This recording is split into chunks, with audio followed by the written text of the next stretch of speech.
આખા ધંધાનો મેઇન રાજા કોઈ હોય તો ગ્રાહક છે, અને એ ગ્રાહક જ જો તમારા ધંધામાં તમને વશ હોય તો પછી આખી દુનિયાની કોઈ તાકાત નથી તમારા ધંધાને તોડી શકે. સંતુષ્ટ ગ્રાહક એ તમારો મફતનો માર્કેટર છે. આજે ભારતમાં જીઓના 30 કરોડ કસ્ટમર છે. કંઈક જે આપણે આપીએ છીએ ગ્રાહકને એમાં કંઈક એવું ખૂટે છે કે જેથી આપણા ઈશારે ગ્રાહક નાચતો નથી.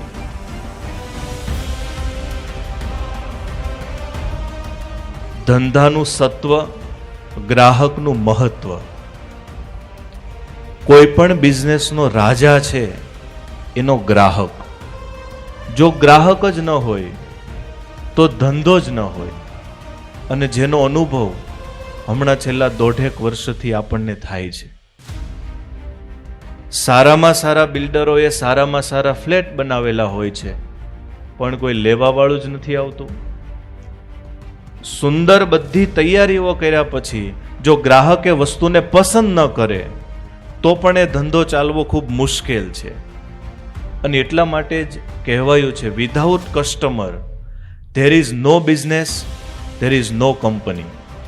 કસ્ટમર વગર કંપની પણ નથી અને બિઝનેસ પણ નથી. ત્યારે આપણે ચોક્કસ એટલું કહી શકીએ કે ધંધો એટલે ગ્રાહક અને ગ્રાહક એટલે ધંધો.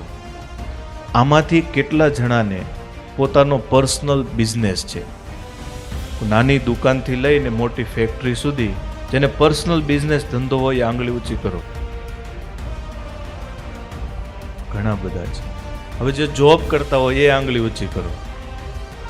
ઓકે, આજનો આ વિષય છે એ બંને માટે ખૂબ જ ઉપયોગી થશે. કારણ કે જો તમે જોબ કરો છો તો પણ તમે કોઈના કોઈ ગ્રાહક સાથે સંકળાયેલા જ છો, અને જો તમારો પર્સનલ બિઝનેસ છે તો તમે 100% ગ્રાહક સાથે સંકળાયેલા છો જ. ત્યારે એક સુંદર મજાની કહેવત છે કે ગ્રાહક એ દુકાનદારને આંગણે આવેલી સુવર્ણ તક છે. યદિ સર ઝુકાએ રાજા તો ક્યાં કરેગા ખ્વાજા. જો રાજા જ સર ઝુકાવી દે કોઈની આગળ તો પછી ભગવાન પણ શું કરે? કહેતા આખા ધંધાનો મેઇન રાજા કોઈ હોય તો ગ્રાહક છે, અને એ ગ્રાહક જ જો તમારા ધંધામાં તમને વશ હોય તો પછી આખી દુનિયાની કોઈ તાકાત નથી તમારા ધંધાને તોડી શકે. ત્યારે એ ગ્રાહકને સમજવા માટે, એ ગ્રાહકને કઈ રીતે આપણે ટોટલી રિકવર કરી શકીએ અને ગ્રાહકને 100% આપણા ધંધામાં એટ્રેક્ટિવ રાખવા માટેના થોડા મુદ્દાઓની આપણે ચર્ચા કરીશું. પહેલા તો ગ્રાહકની 2 પ્રકારની કડીઓ જોઈશું, મજબૂત કડી અને નબળી કડી.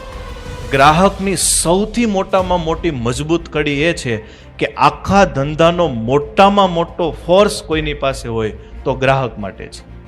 સૌથી તાકાતવર ગ્રાહક છે, એની મોટી મજબૂત કડી છે.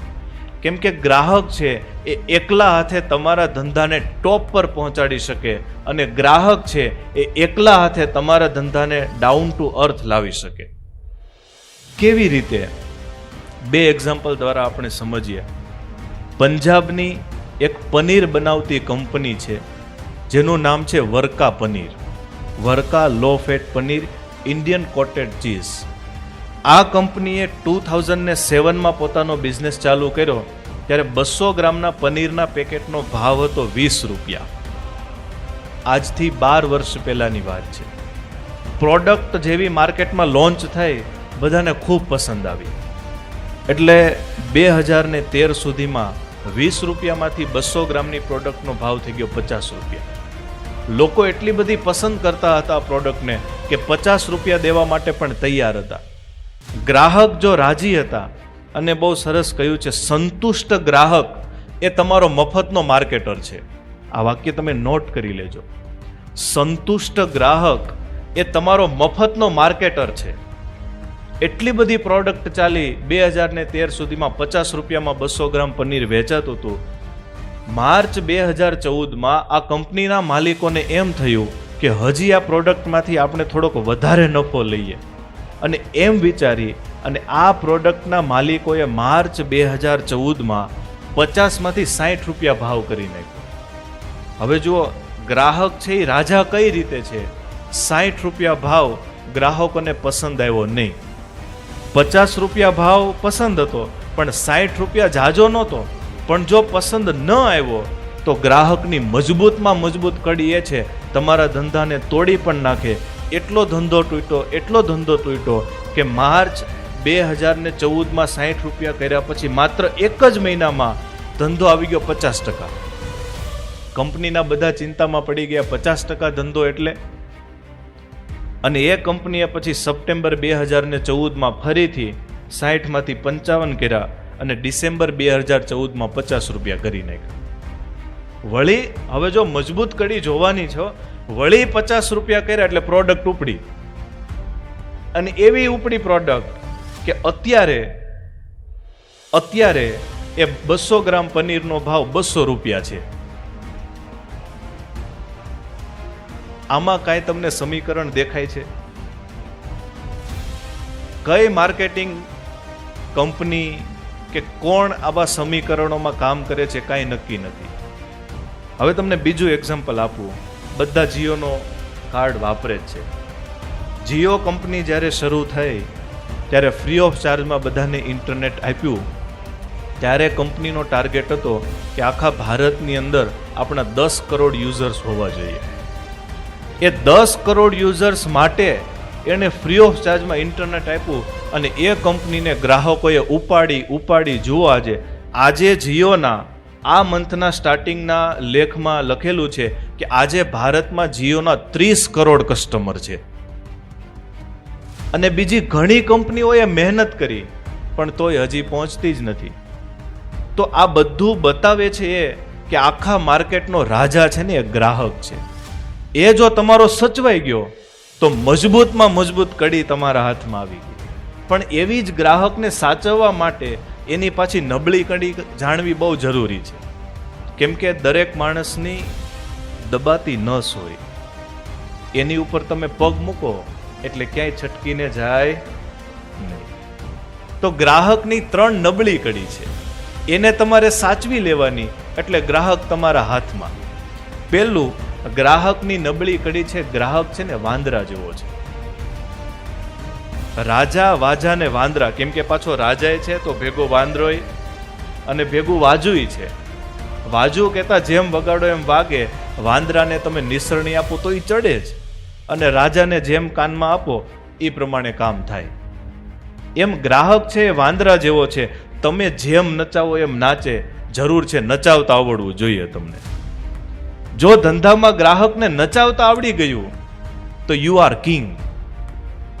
ગ્રાહકને શું આપવું છે એ તમે ડિસાઈડ ન કરો. એ શું કરે છે, એને શું જોઈએ છે, કેટલું જોઈએ છે એ ડિસાઈડ કરીને આપો એટલે ઓટોમેટિક ગ્રાહક છે એ વાંદરા જેવો છે તમારામાં આવી જશે. તમને એમ થાય કે હાલો અમે નચાવીએ ને ગ્રાહક નાચતા હશે.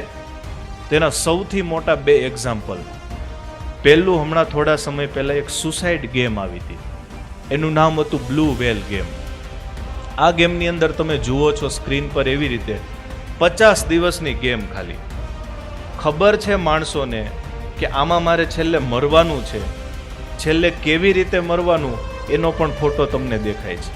હાથ ઉપર કટરથી આવી રીતે વેલ માછલી ચિતરીને મરવાનું છે. આજે તો આ ગેમ ઉપર સંપૂર્ણ વર્લ્ડમાં બેન લાગી ગયો છે, પણ આ ગેમની પાછળ કેટલાય લોકો મર્યા છે. હવે તમે વિચાર કરો, એ ગેમે એવું તો શું આપ્યું કે લોકો મરવા માટે તૈયાર થઈ ગયા? હવે વિચાર કરો, તમે તમારા ધંધામાં કોઈને મારવાના તો નથી ને? તો કંઈક જે આપણે આપીએ છીએ ગ્રાહકને એમાં કંઈક એવું ખૂટે છે કે જેથી આપણા ઈશારે ગ્રાહક નાચતો નથી. અને એવી ને એવી જ એક બીજી પ્રોડક્ટ અત્યારે સમાજમાં હાજર છે અને તમારા બધાના ખિસ્સામાં છે. નામ છે એનું પબજી. એ પબજી ગેમ રમનારાને ખબર છે કે મારો ટાઈમ વેસ્ટ થાય છે. આખી દુનિયાના યુવાનોનું 30% સમય બરબાદ કરતું આ પબજી નામનું પ્રાણી છે. આ રિસર્ચ એવું કહે છે, સાયન્ટિફિક. પબજી રેમાં પછી માણસની માનસિક સંતુલન ખોરવાઈ જાય છે. તોય આજે માણસો એડિક્ટેડ થઈને રમે છે. ગ્રાહક છે એ વાંદરા જેવો છે. તમને નચાવતા આવડવું જોઈએ કે એને શું જોઈએ છે. એને જે જોઈએ છે એ તમે આપો એટલે ગ્રાહક તમારો ને તમે એના કિંગ. જય સ્વામિનારાયણ.